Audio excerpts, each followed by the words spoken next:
9장 기브온 사람과 맺은 조약.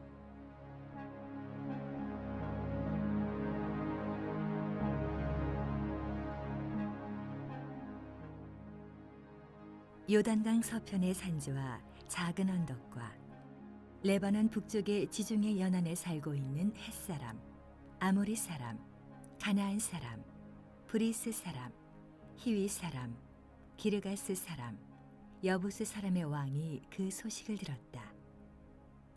그들은 함께 모여 한 지휘부 아래 여호수아와 이스라엘에 맞서 싸우기로 동맹을 맺었다. 기브온 사람들은 여호수아가 여리고와 아이에 행한 일을 듣고 계략을 꾸몄다. 그들은 나그네로 가장했다. 군데군데 덧대고 기운 자루와 포도주 부대를 나귀에 싣고 너덜너덜한 신발을 신고 누더기 옷을 걸치고 말라비틀어진 빵 조각과 부스러기 음식만 챙겼다.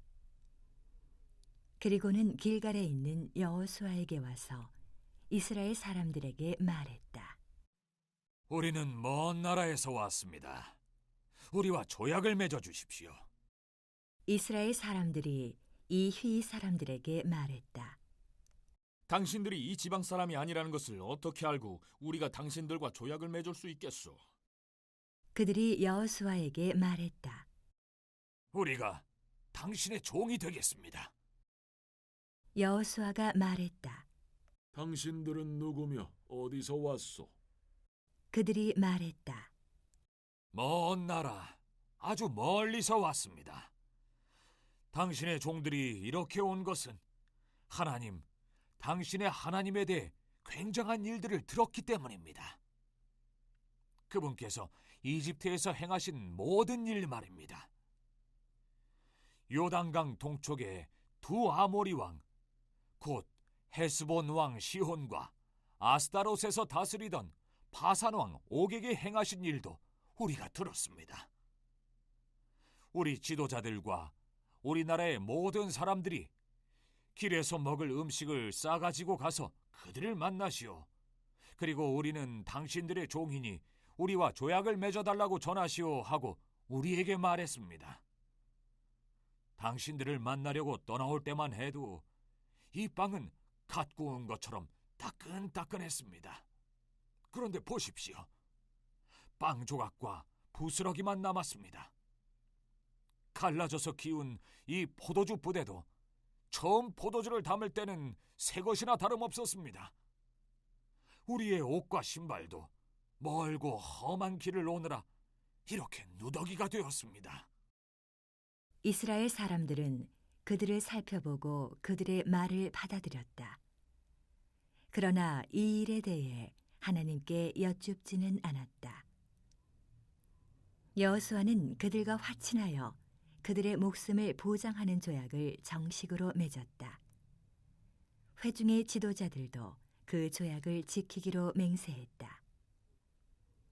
그들과 조약을 맺은 지 사흘 후에 이스라엘 백성은 그 사람들이 줄곧 그곳에 살아온 가까운 이웃인 것을 알게 되었다. 이스라엘 백성은 진을 걷고 출발하여 사흘 후에 그들의 성읍인 기브온, 그비라, 브에롯, 기랏 여아림에 이르렀다. 그러나 이스라엘 백성은 그들을 치지 않았다. 회중의 지도자들이 이스라엘의 하나님 앞에서 약속했기 때문이다. 그러자 회중은 지도자들에게 반발하고 나섰다. 지도자들이 단합하여 회중에게 대답했다. 우리가 이스라엘의 하나님 앞에서 그들에게 약속했습니다. 그러니 그들에게 손을 대서는 안 됩니다. 그들을 살려주지 않으면 약속을 어긴 책임을 면할 수 없을 것입니다. 우리는 그들을 살려둘 것입니다. 다만 그들은 온 회중을 위해 장작 패는 자와 물 깃는 자로 살아갈 것입니다. 지도자들이 약속한 대로 되었다. 여호수아가 기브온 사람들을 불러 모아 말했다. 어째서 당신들은 우리 가까이 있는 이웃이면서 우리는 아주 먼 곳에 삽니다라는 말로 우리를 속였소. 그러니 당신들은 저주를 받아 지금부터 막노동을 해야 할 것이요. 내 하나님의 집을 위해 장작 패는 자와 물 깃는 자가 될 것이요. 그들이 여호수아에게 대답했다.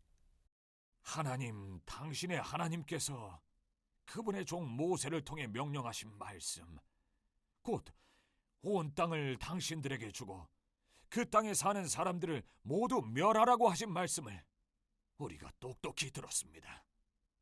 우리는 당신들 때문에 겁이 났습니다. 그래서 그렇게 했습니다. 그게 전부입니다. 이제 우리는 당신의 처분에 따르겠습니다. 당신이 옳다고 여기시는 대로 우리에게 행하십시오. 사정이 그렇게 된 것이었다. 여호수아는 이스라엘 백성이 그들을 죽이지 못하도록 보호했다. 그는 그들로 하여금 회중이 쓰고 하나님이 택하신 곳에서 하나님의 제단에서 쓸 장작 패는 자와 물 깃는 자로 삼았다. 오늘까지도 그들은 그 일을 하고 있다.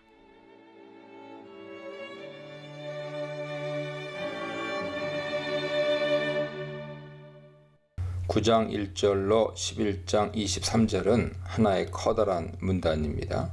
9장 1, 2절에서 전쟁이 시작되는 상황을 진술하고 11장 23절에서 가나안에서 전쟁이 그쳤다는 진술로 문단을 마감합니다. 1, 2절입니다. 1절에서 가나안의 영역과 그 주민들이 왕국을 이루고 있는 모양을 서술합니다. 지금까지는 그리심산과 에발산을 통과하기 이전 지역에서 여리고성과 아이성을 공략했습니다. 이제부터는 요단 서편의 산지와 평지를 점령해야 합니다. 산지와 평지에 하는 것은 원어로 바하르 우바 셔펠라입니다. 하르는 산이죠. 셔펠라는 평지죠. 쉐펠라라고도 발음하죠. 1절은 요단강 서쪽 건너편의 산지에서부터 평지 셔펠라를 거쳐 지중해 연안에 이르는 가나안 온 지역을 가리킵니다. 평지의 고도는 약 150에서 300m 정도로 완만한 언덕을 형성하고 있습니다. 셔펠라 땅은 부드럽고 하얀 연토질 석회암으로 이루어져 있어서 상당히 비옥합니다. 우기에는 계절성 습지가 형성됩니다. 이 지역 주민들은 햇사람, 아모리 사람, 가나안 사람, 브리스 사람, 히위 사람, 여부스 사람 등 6부족들입니다. 이들은 도시국가를 형성하고 저마다 왕이 다스리는 왕정체제를 구가했습니다. 본문은 모든 왕들이라고 힘주어 강조합니다. 가나안 점령의 1차적 목적은 가나안의 왕정체제를 무너뜨리고 하나님의 나라를 건설하는 데 있습니다. 특히 이 가나안 동맹에 기브온 거민들, 히위족 속도 가담되어 있음을 시사함으로써 앞으로 발생할 사건을 예고합니다. 2절에 보면 이들은 일심으로 여호수아와 이스라엘에 맞서 싸우려 했습니다. 일심으로 라는 부사가 나오는데 원어를 직역하면 하나의 입이란 뜻입니다. 모두 입을 모아 한 목소리를 냈다는 뜻입니다. 신할 땅의 죄인들이 바벨성을 쌓고 망대를 하늘까지 쌓아 올리면서 총단결하여 흩어짐을 면하자고 외쳤던 것과 흡사합니다. 평소에 반목하던 빌라도와 헤롯과 대제사장 가야바가 예수님을 죽이는 일에는 한 목소리를 냈습니다. 여호수아와 이스라엘에 맞서 싸우려는 것은 전능하신 창조주 하나님 여호와께 대항하는 것과 마찬가지인데 가나안의 왕들은 여호와가 누구인지 전혀 모르고 덤비고 있습니다. 3절로 13절입니다. 기브온 주민은 히위 족속인데 그들이 하나님의 심판 소식을 듣고 투항하기로 결심합니다. 그래서 길갈로 갔으며 이스라엘 사람들에게 조약을 맺자고 제안했습니다. 기브온은 이스라엘과 조약을 체결하는데 적극적인 자세를 취하였던 반면 이스라엘은 수동적인 입장에서 조약을 체결하자는 제안에 동의하고 있습니다. 기브온은 이스라엘 사람들에게 거짓말로 자신들의 신분을 속이고 조약을 체결하자고 제안합니다. 우선 목숨을 부지하기에 급급하여 속임수를 마련한 것이죠.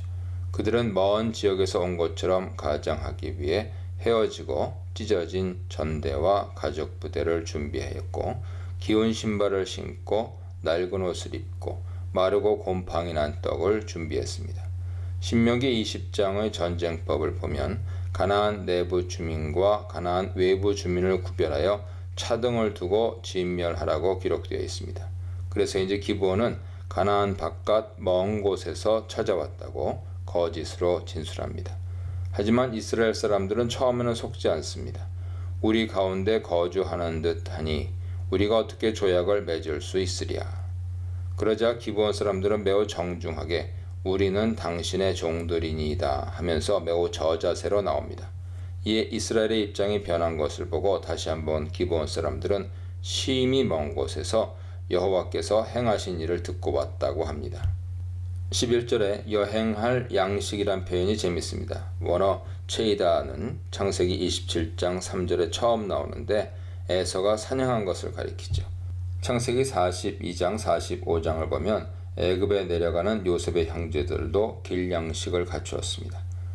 애굽을 탈출할 때는 경황이 없어 미처 길 양식 체이다를 준비하지 못했습니다. 여호수아는 요단강을 건너기 위해 진중을 두루 다니면서 양식을 준비하라고 지시했습니다. 여기서는 기브온 주민이 포도주와 떡을 마련해서 이스라엘의 행군을 위한 양식을 공급해 주려고 달려왔다는 것입니다. 14절로 15절입니다. 무슨 일이든 여호와께 여쭈어 보아야 했습니다. 무리가 찬성하고 여호수아가 조약을 맺고 족장들이 맹세를 했습니다. 어쩌면 그들이 받은 곡식 곡물과 노예 노동을 제공하겠다는 말에 솔깃했을 수도 있습니다. 이것이 발단이 되어 이후로 전개되는 가나안 점령 사역에서 모든 주민을 다 쫓아내지 못하는 불상사가 생깁니다. 결국 여호와께서 진노하시는 사사기 2장 1절로 5절의 복임 사건이 터지고 말았습니다. 가나안 주민을 다 쫓아내지 않으므로 결국 이스라엘에게 올무가 되어 다윗 왕국이 멸망하게 되었습니다. 여호수아와 이스라엘의 지도자들은 히위족 속의 일파인 기브온 거민들의 속임수와 계략에 넘어가 불가침 동맹을 체결하게 된 것입니다. 영적 경계심을 늦추는 사이에 벌어진 일입니다. 성경은 여호수아와 회중의 지도자들이 하나님께 물어보지 않고 성급하게 결론을 내렸음을 비판적으로 말합니다. 죽고 사는 문제가 야만적인 전쟁과 정복의 이름으로 결정되던 고대 사회에서 잠재적인 적을 우방으로 간주하는 조약을 맺었다는 것은 공동체에 엄청난 재앙을 가져올 수 있는 매우 위험한 일이었습니다. 하나님을 인정하지 않은 민족들, 하나님을 두려워하여 평화 조약을 맺으려 하는 히위 족속들, 하나님께 여쭙지 않고 평화 조약을 맺은 여호수아에 대해 묵상해 보시기 바랍니다. 16절로 21절입니다. 기브온 주민과 언약을 맺고 사흘이 지났습니다. 셋째 날에 이스라엘은 기브온을 필두로 그비라와 부에롯과 기럇 여아림 성읍을 대면하는데 이들이 모두 이스라엘에 투항한 히위 족속들이었던 것이죠. 그제서야 이스라엘은 속은 사실을 깨닫게 됩니다. 백성은 족장들을 원망합니다. 족장들이 기브온 주민에게 맹세했기 때문이죠. 여기서 재밌는 것은 여호수아를 원망한 것이 아니라는 점이죠. 모세 때는 광야에서 회중이 걸핏하면 모세와 아론을 원망했습니다. 그런데 가나안 땅에서는 백성이 족장들을 원망하고 있습니다. 여기서 족장은 나심이란 용어를 썼습니다. 22절 이하에서 여호수아가 등장하는데 기브온 족속을 신문하고 재판하는 역할을 맡고 있습니다. 자신이 맹세한 것에 스스로 매여서 하나님의 뜻을 거역하는 경우가 덜어 있습니다. 사사기에서는 사사 입다가 스스로 한 맹세에 얽매여 금지 옥엽으로 키운 예쁜 딸을 제물로 바쳐서 죽게 한 사례가 보도됩니다. 맹세한 것이 잘못되었다고 인정되면 곧바로 주님께 사정을 아뢰고 주님 앞에 엎드려 사죄하고 회개하면 취소할 수 있을 것입니다. 기브온 주민과 언약을 맺은 경우에도 마찬가지로 할 수 있었을 것입니다. 족장들이 여호와의 이름을 걸고 화친을 맹세했기 때문에 스스로 맹세한 것에 걸려 넘어진 것입니다. 기브온 주민과 동족인 히위족 속에 경영하는 도시국가 4군데를 그대로 남겨둔 사실 때문에 후일 가나안 6부족을 진멸하라는 여호와 하나님의 명령을 온전히 수행하지 못하고 말았다는 평가를 받습니다. 백성이 족장들을 원망하고 나섰을 때 여호수아는 그 족장들과 연대 책임을 지고 성막 앞에 엎드려 죄를 뒤집어 쓰고 여호와 하나님께 여쭤보지 않은 점을 회개하면서 늦게나마 여호와의 뜻을 물었어야 했습니다. 어쩌면 화친 언약의 체계를 무효로 돌릴 수 있었을지도 모릅니다. 자신의 맹세를 지키는 것보다는 여호와 하나님의 명령을 그대로 수행하는 것이 더욱 중요한 일입니다. 모든 족장이 이스라엘 회중에게 대답합니다. 19절로 21절은 족장들이 머리를 맞대고 의논한 결과를 회중에게 말하는 대목입니다. 족장들은 주 이스라엘 하나님의 이름을 두고 그들에게 맹세했기 때문에 그들을 해칠 수 없다고 결론 내립니다. 맹세를 어기면 하나님의 진노를 살까 두려우니 저들을 그대로 살려둘 수밖에 없다는 것이죠.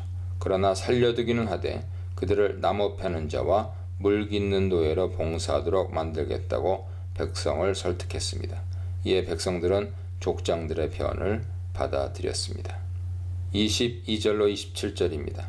회중이 족장 회의 결과를 받아들이자 여호수아가 나서서 기브온 주민들을 추궁합니다. 그들은 가까이 살고 있다는 사실을 속이고 멀리서 온 것처럼 위장함으로써 이스라엘과 언약을 맺었습니다. 속임수를 쓴 사실은 명백한 범죄로 마땅히 그 죄를 추궁해야 했습니다.